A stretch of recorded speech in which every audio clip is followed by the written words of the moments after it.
What is going on, everybody? It's the Franz, and I'm here for our Monday Night Raw review, the day after Backlash on May the 5th, 17th, 2021.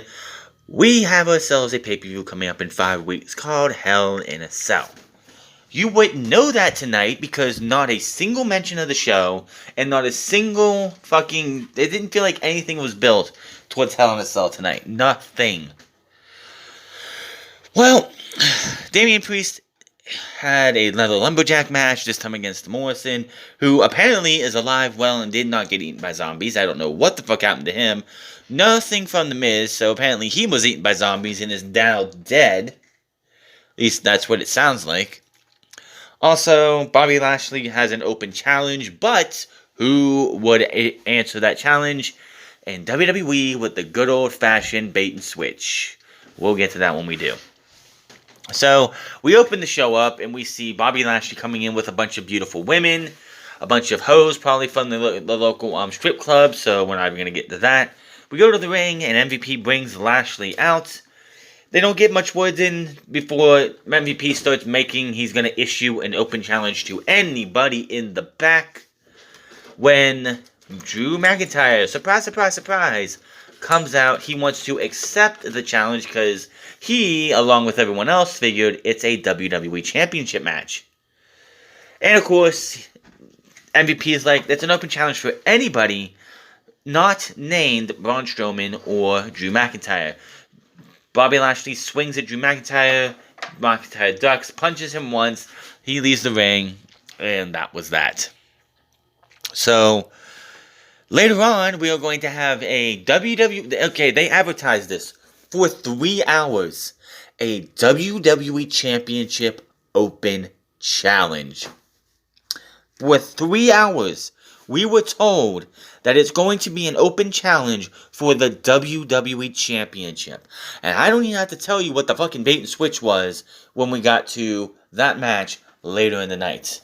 But before we get to that and anything else, we have Elias versus AJ Styles. Why was this match happening? Because Elias was pinned by Randy Orton last week in the 8-man tag team match, costing AJ Styles, Omos, Elias, and Riker the match. So here we are with this match. And I'm just going to say right now, AJ Styles lives up to his nickname of being phenomenal every single time he goes out there, because he makes anybody, and I mean anybody, look fucking good. He made Elias look like I wouldn't say $1 million, maybe about $500,000. Better than he has looked over the I'd say since 2017. AJ Styles went out there and sold for him. He made this guy look like he was viable as an act, as a wrestler. AJ Styles, again, just showing off how good he is. AJ Styles goes up for them for him at the end, but Jackson Riker pulls him off for the disqualification. AJ Styles is your winner. After the bell, Omos drags Riker back up the ramp as Elias goes over and grabs AJ and throws him knee first into the ringside steps. Omos runs back, comes back down, chases him off. So Elias and Riker both get the licks in on AJ Styles. And of course, Omos, being the big tall bastard that he is, he's not going to be the fastest guy in the company. So he's going to be, they can get around him without having too much trouble. Alexa Bliss is backstage with Lily on the swing. She mentions having the women's tag team champions as their guest tonight. We go back to break. We come back. They plug tomorrow. They did this a lot, and I guess they did this last week too. I must have missed it. But they've been doing advertisement for a big match or a big segment on NXT, which of course is tomorrow night now, on Monday Night Raw, which is fun. I mean, they got to get those ratings on NXT up somehow, but, their ratings actually went up last week, if I'm correct. I'm pretty sure last week's show dropped in the ratings. So, I guess advertising matches or segments or whatever on Raw is not helping in NXT. You'd think it would, because Raw, even if it's at 1.8 thousand views, or 1.8 million viewers a week, is still way higher than NXT, so, people who are going to watch NXT or Monday Night Raw would probably go, hey, I'm going to go watch NXT tomorrow. Now, we have pretty much come down to it. It's like if you're gonna watch NXT, you're gonna watch NXT. If you're gonna watch Raw, you're gonna watch Raw. You're not gonna do both. Or like if you're not gonna go from watching Raw to watching NXT if you don't already plan to watch NXT. There's almost nothing NXT could do, in my opinion, that could do that.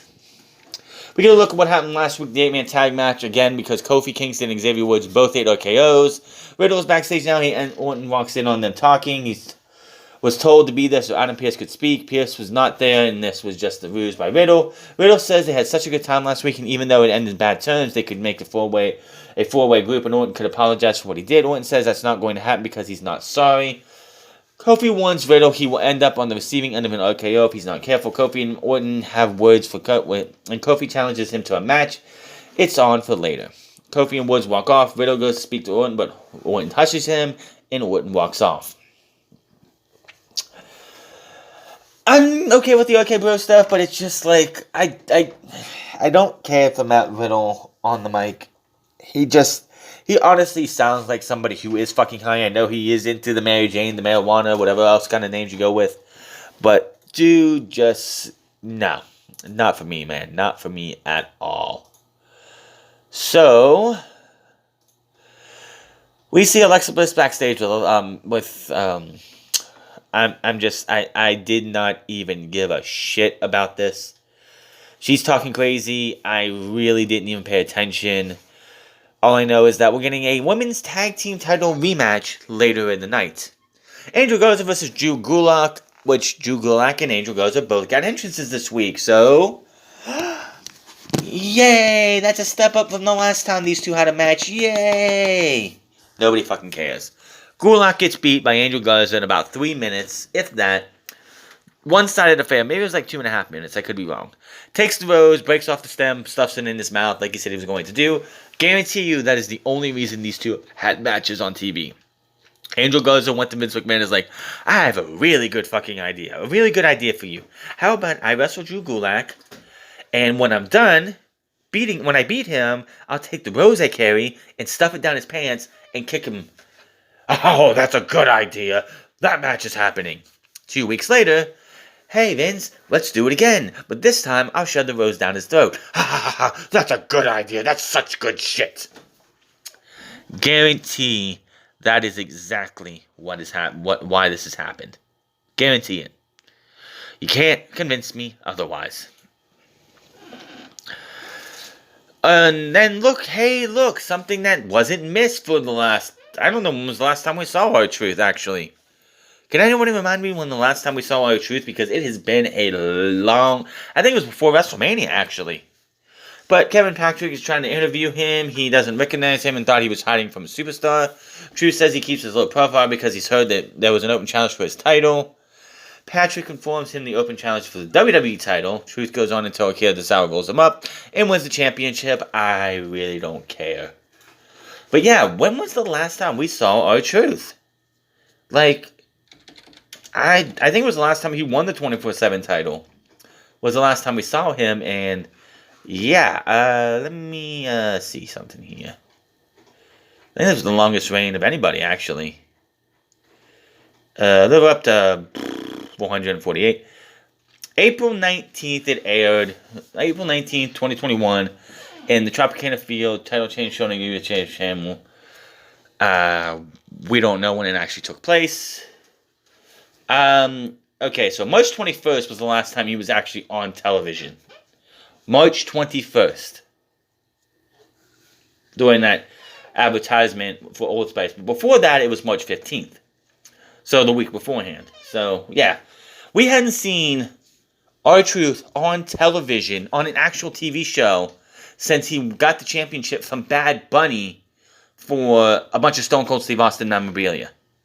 Wow, I don't know if he was hurt or whatever, but yeah.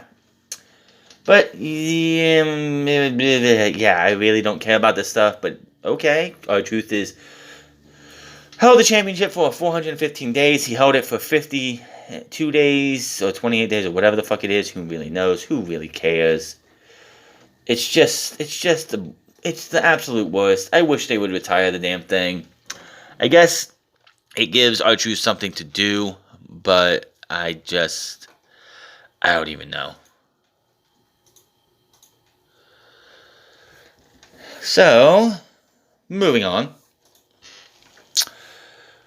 Randy Orton versus Kofi Kingston. Of course, this is them renewing their rivalry because of what had happened before. Does anybody fucking care? Absolutely not. It was a good match. It was Randy Orton versus Kofi Kingston. What else are you going to say about it? But Woods plays Francesca. This distracts Randy Orton. Kofi Kingston takes advantage, rolls Randy Orton up from behind for the pin and the win. Little did we know this was going to be not the last time we would see Kofi Kingston tonight. More on that later. But again, it's Randy Orton, it's Kofi Kingston. I don't know. I honestly, after what happened last week, I was hoping we would get Randy Orton and the RK Bros versus the New Day. That would have been a much better thing in my opinion. After the match, of course, Randy Orton is not happy. Matt Riddle's out there with him. He tries to calm things down. Woods joins Kofi to celebrate. Orton wants to go at Kofi, but Riddle holds him back. Riddle has words with the New Day while Orton sees and makes his exit. Riddle follows, but stops to turn around as Xavier Woods is saying something. He turns around and shoves him and gets out of there out of frustration. Kofi holds Woods back now as Riddle follows Orton up the ramp into the back. So, are we going to see a heel Matt Riddle with Randy Orton, or is this going to go the way everyone expects it to, and maybe at Hell in a Cell we get these two in a match? I feel like that's where we could go. I don't know, though. Only time will tell. Obviously, Randy Orton and Matt Riddle, which apparently Randy Orton requested to work with Matt Riddle, even though...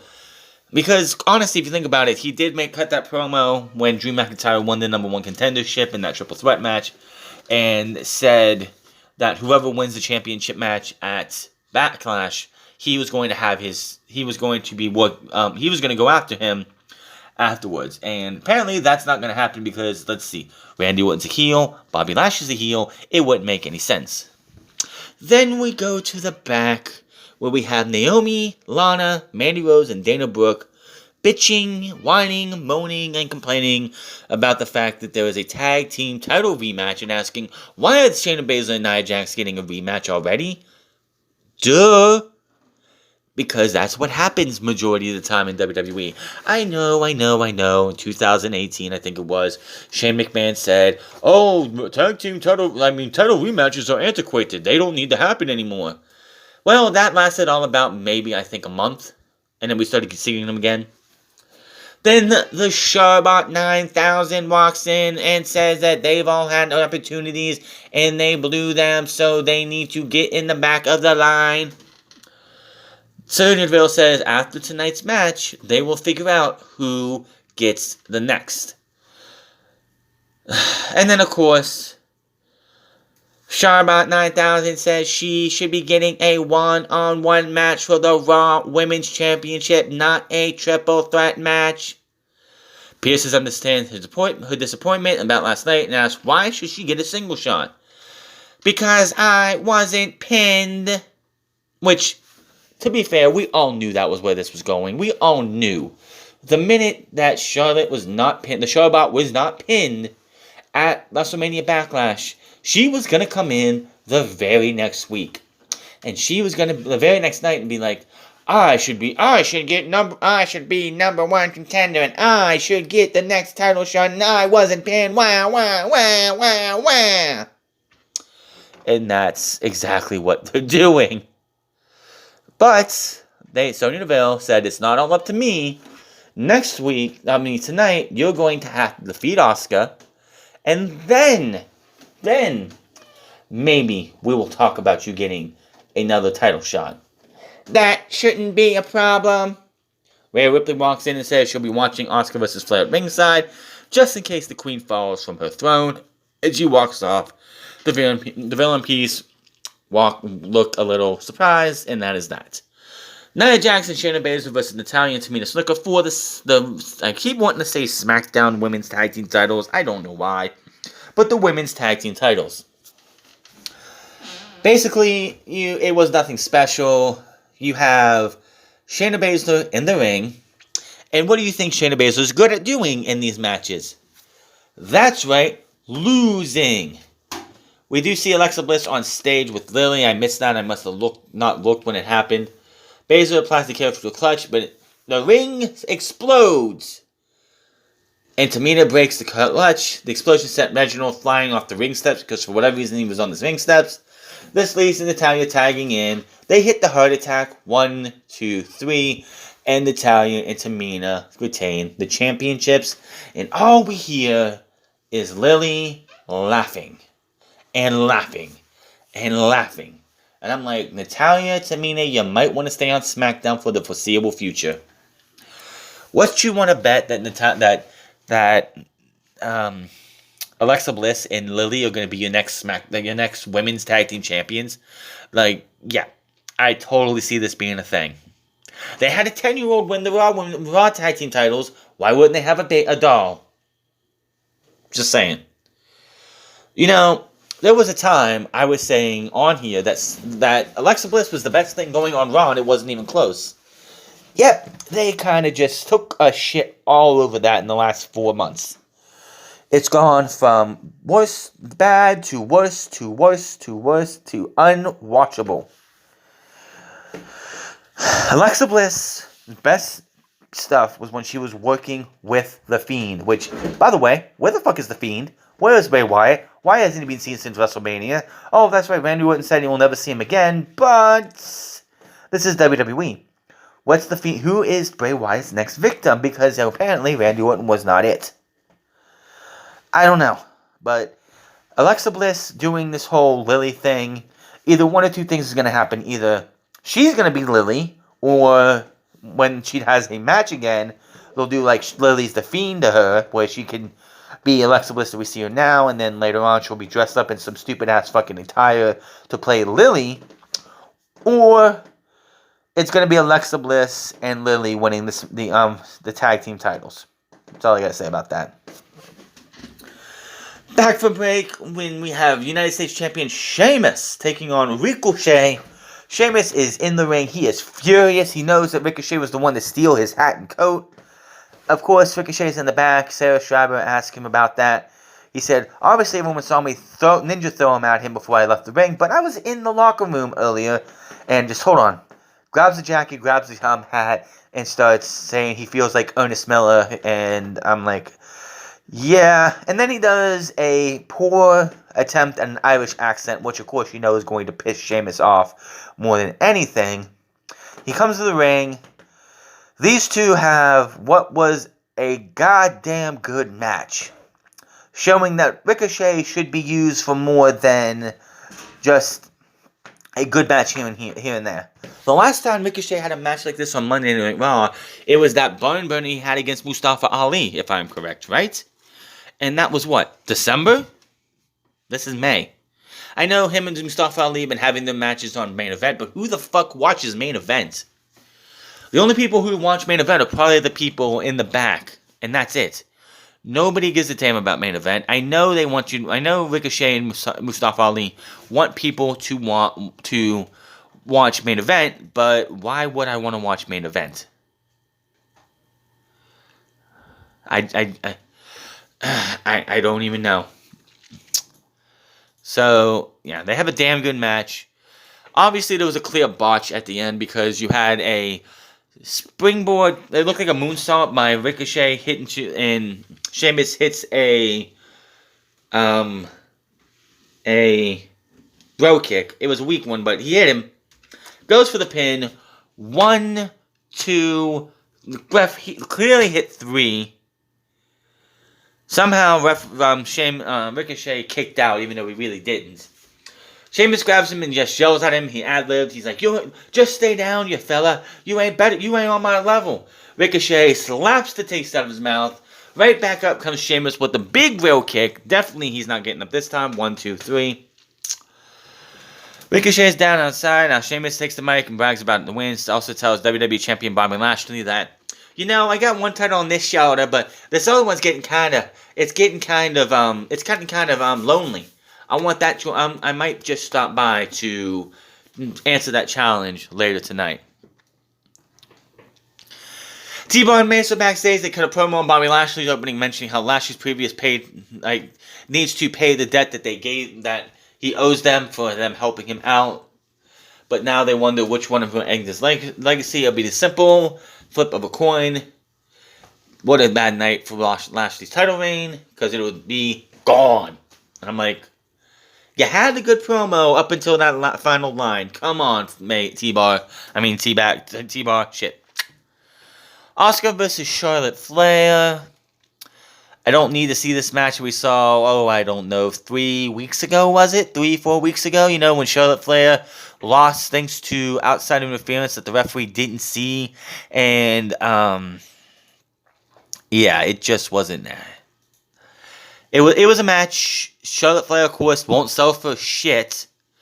Like, you know how you usually wrestle a match and you usually look tired toward the end? You look like you've actually been in the match. Charlotte refuses to do that. She doesn't sell for shit.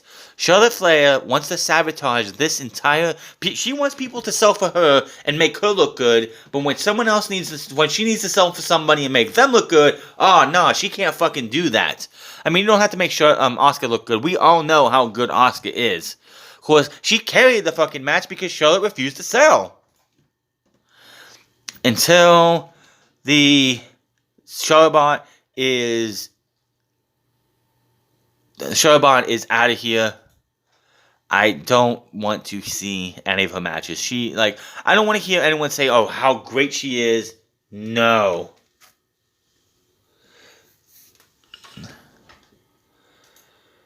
It just needs to end.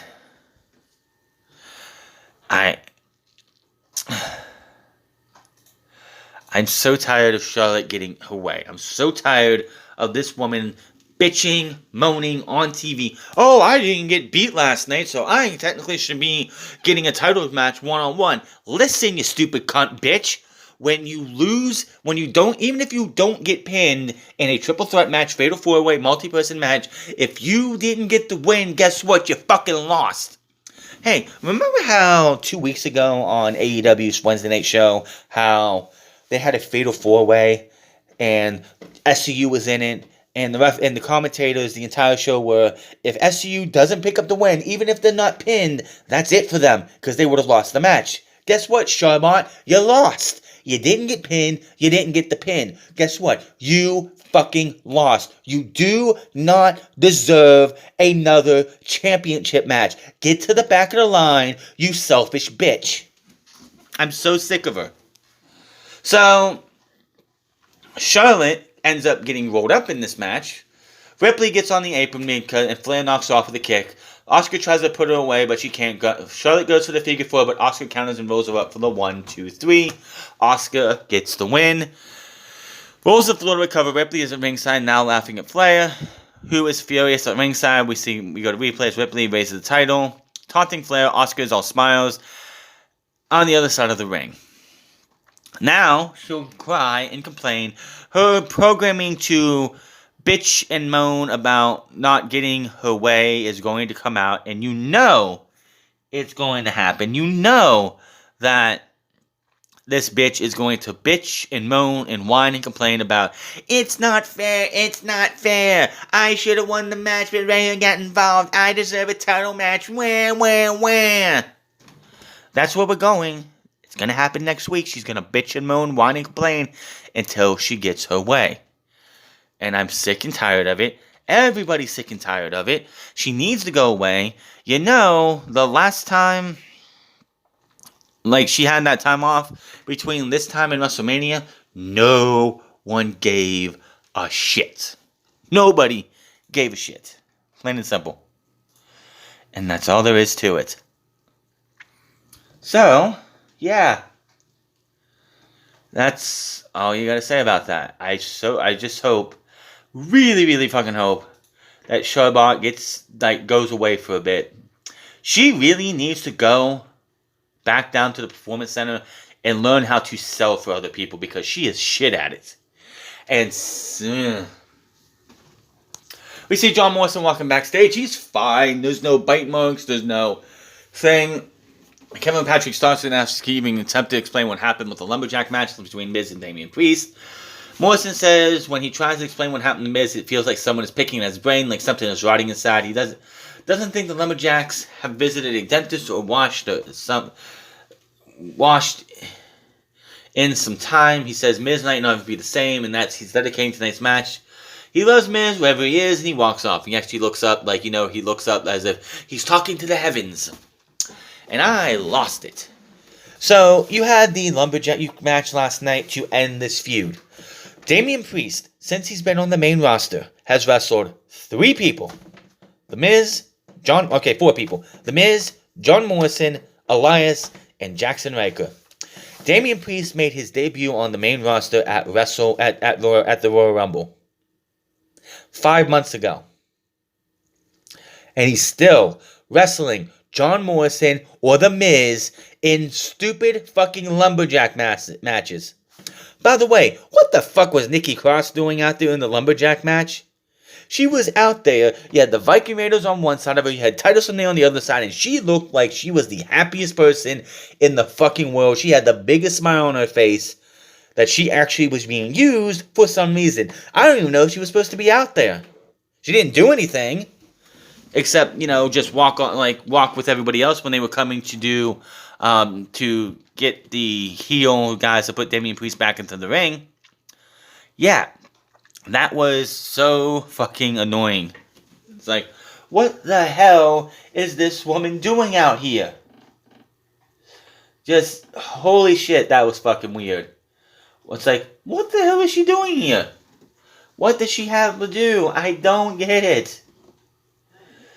But, yeah, so, typical bullshit when it comes to a fucking thing. You had Damien Priest getting beat up, he gets thrown in. Morrison doesn't get beat up by the heels. He actually does some parkour stuff to get away from everybody to get back in the ring, because people did try to beat him up, but he has the parkour skills to get away from everybody.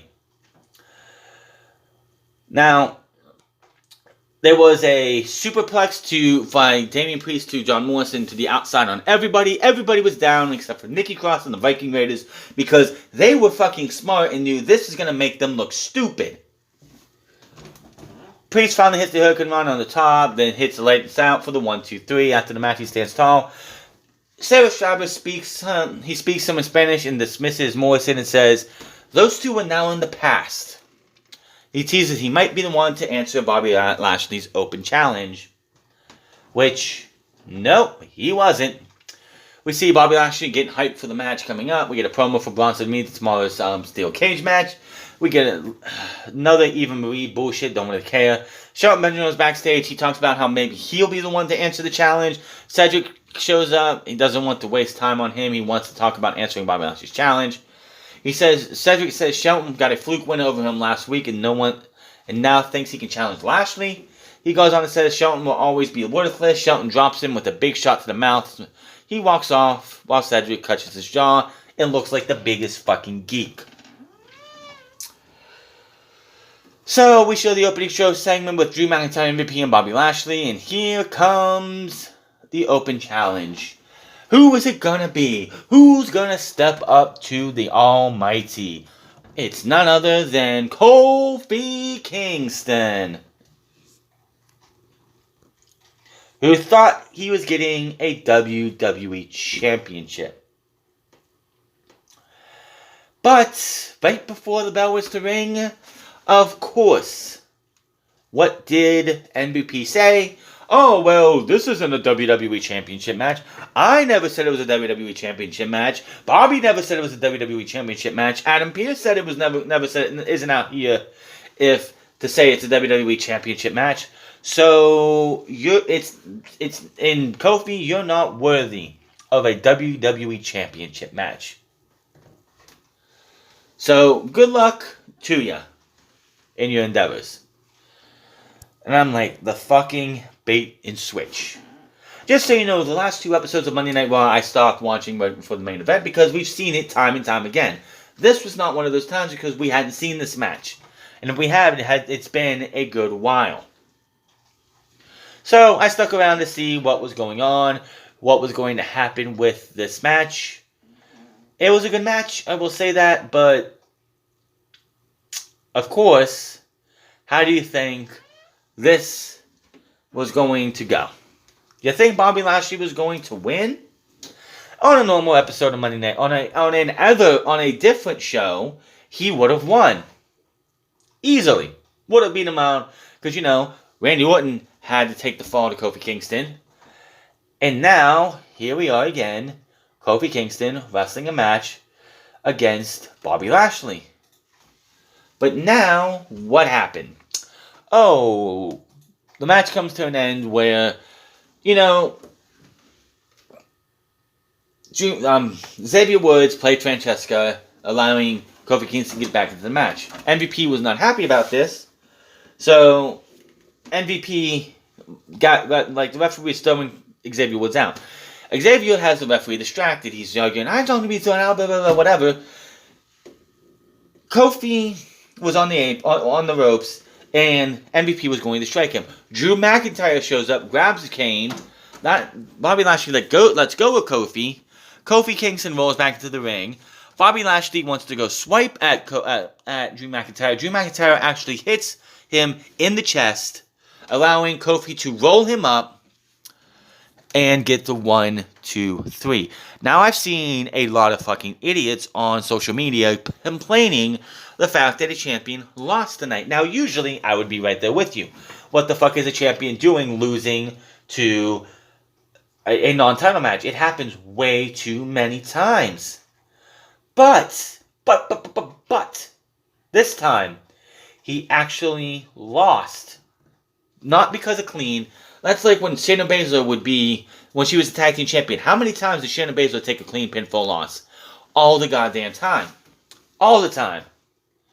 Not this time. This time it wasn't clean. There was someone saying, oh, well, Bobby Lashley lost clean. No, he didn't. What happened? What part of Drew McIntyre hitting this guy with a metal cane handle in the chest, allowing Kofi Kingston to roll him up, is a clean pinfall victory? I couldn't tell you. I'm surprised he didn't whack him on the head, knocking him backwards, allowing Kofi Kingston just to lay on top of him, get the 1, 2, 3.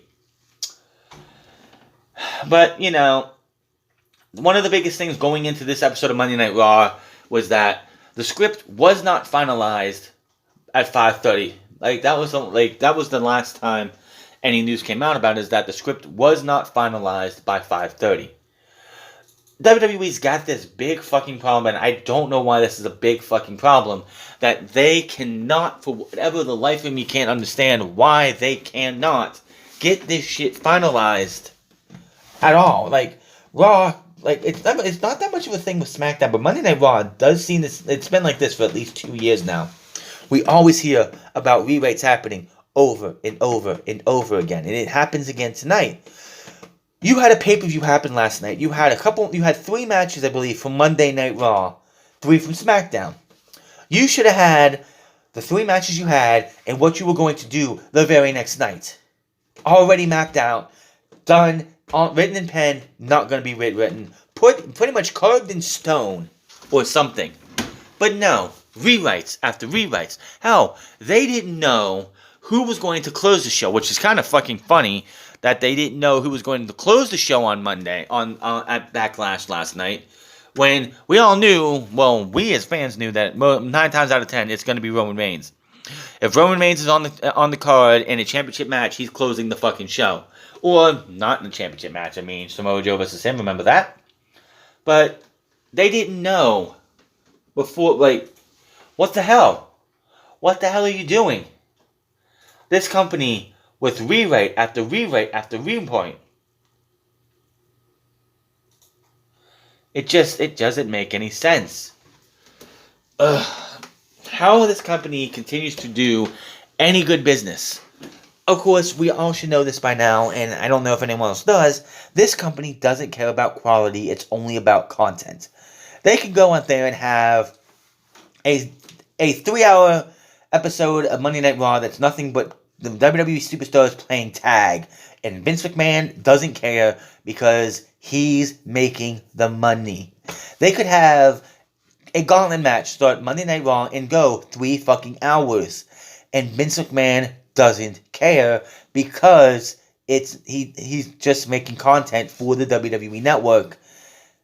And they're making so much fucking money. So, Monday Night Raw is going to be in this state for as long as Vince McMahon is alive. Or has got the book. Plain and simple. I mean, yes, Kofi Kingston versus Bobby Lashley was fine. Ricochet versus Sheamus was fine. It's going to go absolutely nowhere because Ricochet got beat again. And of course, it looks like Kofi Kingston versus Bobby Lashley is going to be the match. Which I hope it's just Kofi Kingston versus Bobby Lashley. You don't have to do Drew McIntyre at Hell in a Cell with Bobby Lashley. Kofi versus Bobby Lashley could be the match you have. You don't have to have the WWE Championship inside Hell in a Cell. Honestly, I've said this before. I think I said this on mine last night. I don't know if I said it on my thing. There's not really a match on Monday Night Raw that warrants Hell in a Cell.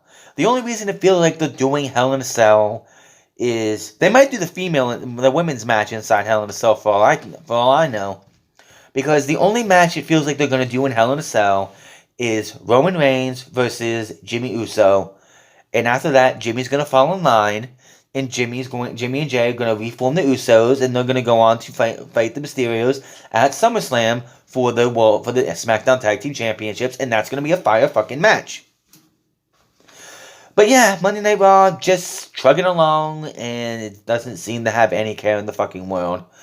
We're sitting here waiting and hoping for something good, and we all know it's not gonna fucking happen. But that is Monday Night Raw for you in a nutshell. Hit that subscribe button, comment down below, like or dislike this video. Find me on Minds at the Front Club, find me on twitch.tv/the Front Club, and find me on Instagram at the Front Club. And I will see you guys on Wednesday when things actually make more sense than they don't. Until then, my name is Franz, and I'll see you guys later.